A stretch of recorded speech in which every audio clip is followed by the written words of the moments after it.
Welcome back to How I Would Direct Epic the Musical. We're jumping into the Thunder Saga finally.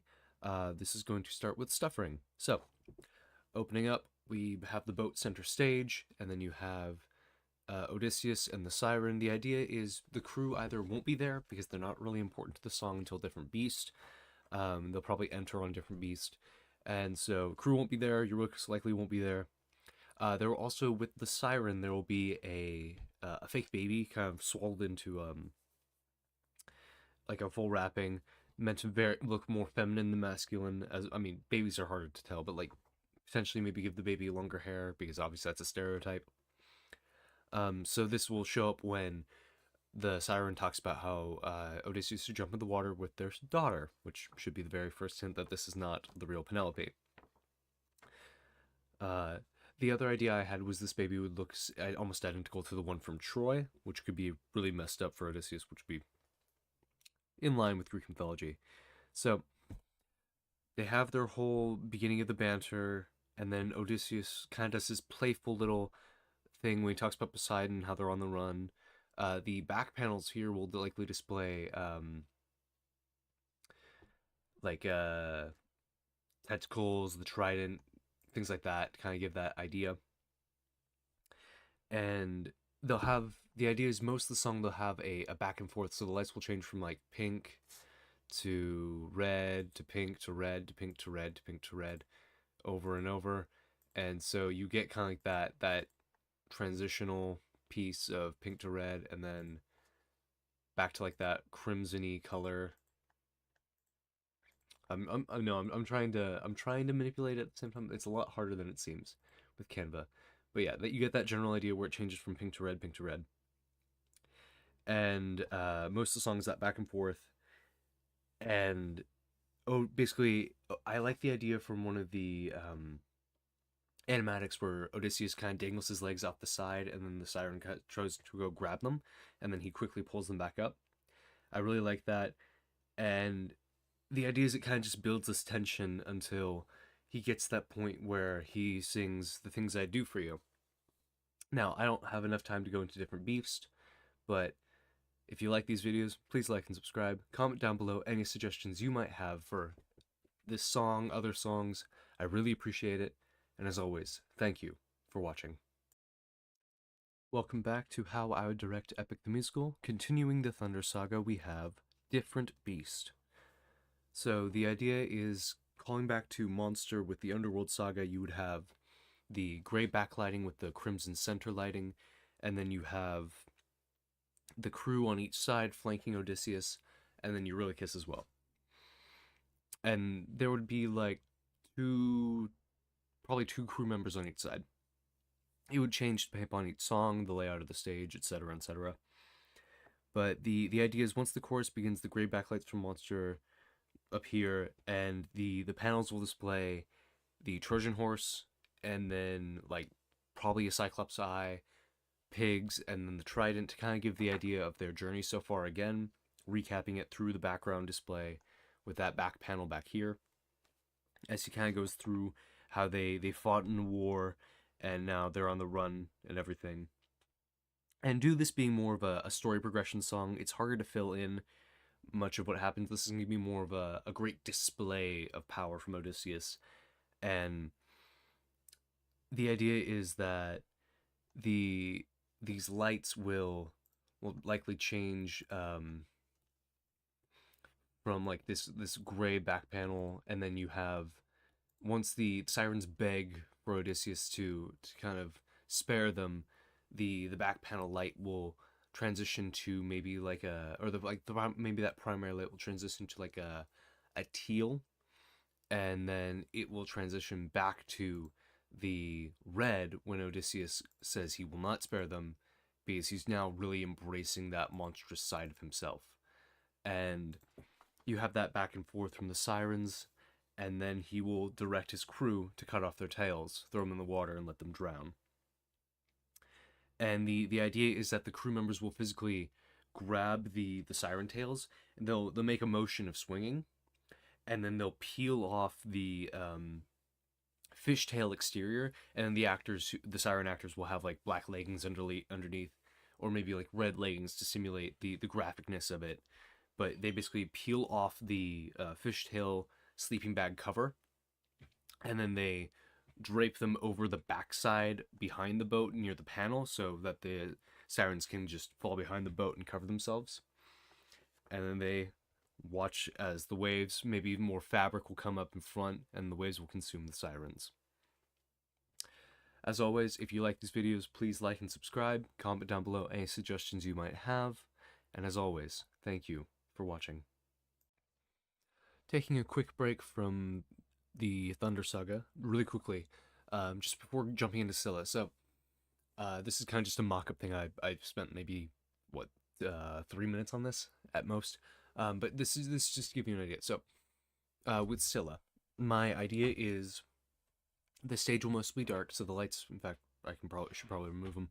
But the lights they'll have just the one center light over here, and it will be, I don't know what color Scylla should have. I'd love suggestions down below before I actually record it. But Scylla will basically, the idea is the actress who, or actor, whatever, generally, whoever's cast, plays Scylla, will stand on the staircase, and basically the idea is the staircase will go over. You can kind of see like the top half, like neck up of the actor playing Scylla, and they can poke up above the panel, and then you'll have these large either cardboard cutouts or like full armature puppet, like snaky dragon-esque lizard-like heads. I don't actively recall how Scylla is described. I know she's a 6-head monster. I'm only displaying 5 here because it's nicer to look at. I don't like asymmetry very much, so it's easier for my brain. But the general idea is that there will be like a where each, because there's only 6 people that get caught for each head, and so the idea is the spotlight will kind of move around displaying Scylla when certain things happen, but there'll be an X marked on the boat, so the crew knows where to stand. And the idea is there's only one animatronic-esque piece of this. Basically, the idea is you'll have all 5, 6 of these heads, like 3 on one side, 2 on another, whatever. However, if you want accuracy, 2 on each side. If you want it to look a lot nicer for general public. But the idea is the actor who is playing Scylla will stand behind this one tube, and this tube can, kind of like one of those like cat toy tunnel things. The idea is it kind of slinkies down and covers the actor, but there'll be a back panel cut out into this tube, and then the actor can kind of walk backwards through back outside the tube and either lay down behind the boat to kind of simulate them being eaten, or just something like that where they can kind of walk off stage. And so the idea is the tube will come down and then come back up to kind of represent Scylla eating one of the members of the crew. I want to make that very clear before I actually jump into the actual video covering Scylla, otherwise that would take way too long. As always, if you like these, please like and subscribe, comment down below any suggestions you might have, and as always, thank you so much for watching. Welcome back to how I would direct Epic the Musical. Moving on further in the Thunder Saga, we're going to jump to Scylla. Now, Scylla is a phenomenal song, absolutely love it, but it is also very much a plot progression song. So a lot happens in it, but it's just very, very plot heavy. So you have the idea is the stage layout, you have the boat, you have the silhouette panel, and then you have these large armature puppet-like snake-esque lizard, whatever, monstrous heads to represent Scylla's heads. And then the idea is that you would have the staircase pop up back above this panel, and then you'd have the actor who's playing Scylla standing above, and they would sing out to the audience and everything from there.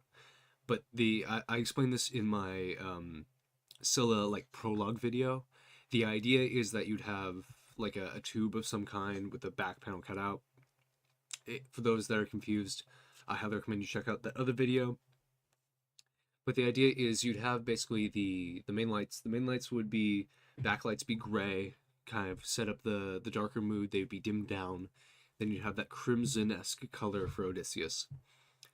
And one of the big parts of the song is Eurylochus confessing to Odysseus that he is the worst character in Epic the Musical because he opened the bag, he ruined everything, he is the cause of all of this.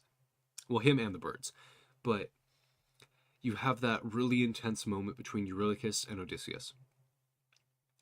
And this is where you can kind of begin to notice Odysseus knowing what he's about to do. And the idea would be when he tells Eurylochus to light up the 6 torches, the backlights change to that crimson red, and Scylla will make her grand entrance. And as I mentioned in the Scylla video, the actors, when they get swallowed, will stand on that X marks the spot point on the boat and get swallowed. And there will be this very intense, thunderous uproar with Scylla devouring the crew. And during that, these lights are completely gone. You only have this one light illuminating the entire stage to set that really tense, dark moment. And then they get away from Scylla. She is sated, she has all 6 of her mouths full, and they leave. And we move to Mutiny next. As always, thank you for watching. If you like these videos, like and subscribe. Please comment below any suggestions you have.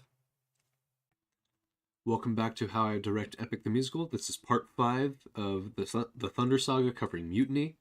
So, Mutiny is a wonderful song. I love it. There's a lot of pain. There's a lot of completion to it as it starts kind of the end of the major era of Epic into the new, like, final Act 3 kind of. I mean, Act 3 can also kind of be seen as the Vengeance Saga and Ithaca Saga, but I feel like the Thunder Saga starts it as the Wisdom Saga kind of brings things full circle. So this is much more of a story progression song, though it's beautifully performed. But the idea is the boat is not quite center stage because we also have the scene with the island. So the crew and Odysseus and Eurylochus are all going to fight. They're going to have their bit. Odysseus is going to get stabbed on the side. So basically the idea is the actor will be facing sideways to the audience, and then as done in a lot of shows and a lot of even when you're kids or even old plays, you get kind of have the sword come onto your side and have it pop out the other way to kind of simulate a stab. And then the lights will go out and the crew will be on the island. Now, I can't remember if the island is an island for Apollo or if it's an island for Helios. The cows make me want to think Apollo, but I also haven't read the Odyssey in a long while. It's been at least 2 years, I want to say. So I don't really remember it too well. But the idea with the cows, at least, is that just like the sheep with Polyphemus, you'll have one that's kind of like the prop the actors are meant to interact with, and the others are just plush or cut out or whatever to kind of stimulate a large herd. And once Eurylochus and Odysseus have their whole moment, where the idea will be Odysseus is either tied to the staircase, which will actually be in front of this panel instead of behind it, or he's tied to a pole that is brought out on stage. They will have their whole massive argument, and Eurylochus will cut off the head of the cow. From there is kind of that roar of thunder for Zeus, and the group will run to the boat, and they will kind of simulate rowing. They'll probably have oars to pull them out. They'll row as fast as they can, and then it will be too late. And that's where we'll get into my favorite song, Thunderbringer. So again, this is more of a story progression song, but as always, if you like these videos, please like and subscribe. Comment down below any suggestions you might have, and as always, thank you for watching. Welcome back to How I Direct Epic the Musical. We're going to wrap up the Thunder Saga today with Thunderbringer. So, changes for the stage. It's only 3 minutes of time. Boat is now center stage for the lightning strike at the end. Zeus is now center stage at the back on the stairs. And one idea that I'm completely stealing from one of my viewers, thank you for the suggestion, is from Stories Are Worth Telling, who gave the idea of putting minor Greek gods up in the balconies. So kind of like when Poseidon enters, he has that big chanting bit, and Zeus kind of has his own little intro bit where they have like a small bit of chanting. The idea is that that would be performed by some of the minor Greek gods, like things like gods like Eros, Psyche, and other gods like that. I can't list a bunch off the top of my head. But for the actual performance, the idea is everyone will have a microphone, and the concept is Zeus will make his way around these balconies if he's physically able to, like if they were connected in some way that would work. If not, then it would probably just be he'd be at the center, and he'd eventually move around like up and down the steps. And basically the idea is you have this whole talk back and forth between Odysseus and Zeus, and most of it's going to be centered on Zeus with more golden lighting and having the spotlight centered on him most of the time. But something I remember seeing from when Odysseus is told to choose, I remember seeing an animatic where all of his crewmates rush towards him except Eurylochus, who kind of accepts his fate, knowing what's going to happen. And I like that idea where Odysseus stands at the stage left of the boat while the crew stands stage right, and they kind of charge past Eurylochus to get at Odysseus, and Eurylochus just nods his head and accepts his fate once Odysseus chooses. And the idea is, after he decides, you get this big build-up as Zeus kind of charges his lightning bolt to splinter the ship into just particles. But a couple of ideas came to mind. The biggest one would be this build up, this big flat, this big suction of light where it's nothing, and then you get that sheet of metal, to like that warping sound effect for thunder, and there's this big flash of yellow light as it comes from the main spotlight up here, centered down, and then you get that warping effect for that thunder sound, and then the lights go completely black. And that's the end of the Thunder Saga. As always, if you like these videos, please like and subscribe, and as always, thank you for watching. Since the Thunder Saga is now wrapped up, I thought I'd do some clarification on some ideas I had. One thing that I want to do is kind of go over in Stupid Fun History, kind of the structure of a stage, and talk about stage left, downstage, upstage, center stage, stage right, all of that. And that'll probably be its own short. But in this short, I wanted to quickly give a little wrap-up of the Thunder Saga, and talk about an idea I had, where after each saga, there would be like if this was performed live, the idea is this would be all in one night, so it would probably be 3.5 to 4 hours. But this would also be a very, very mature play, or really musical, very mature musical with a lot of specific themes and everything, as shown in songs like There Are Other Ways of Persuasion, The Underworld, Polyphemus, things like that. And the idea would be after each saga is complete, minus the certain songs that require a bit of setup, but the idea would be after each saga, there would be like about 10, maybe 15-minute intermission, where the stage can get set up, the actors can get a quick break to get some water, any food, anything they need, and then the audience can also get up, use the bathroom, all that jazz, get some water, maybe get some more snacks or whatever, depending on what theater it's performed in. But that's kind of like one of those core ideas, that you'd have at least probably an hour's worth of just breaks total, and that would definitely rack up time. But I feel like that would be very necessary, especially for how many songs are in this, and mostly necessary for the actors and even the audience at times. That's and that's kind of the big thing with the Thunder Saga, is when setting up for like the Wisdom Saga with things like God games, I'd want to set up the stage with like maybe a small little platform where you can have like a council of like chairs, kind of like in the Star Wars movies, where you get like a primary chair for Zeus and then the other main Olympian gods. And that platform can also be used for songs like Odysseus in the Ithaca Saga. So giving that 10 to 15-minute break can be very crucial for changing out stage layouts and things like that. As always, if you like these videos, please like and subscribe, and comment down below any suggestions you have. And as always, thank you so very much for watching.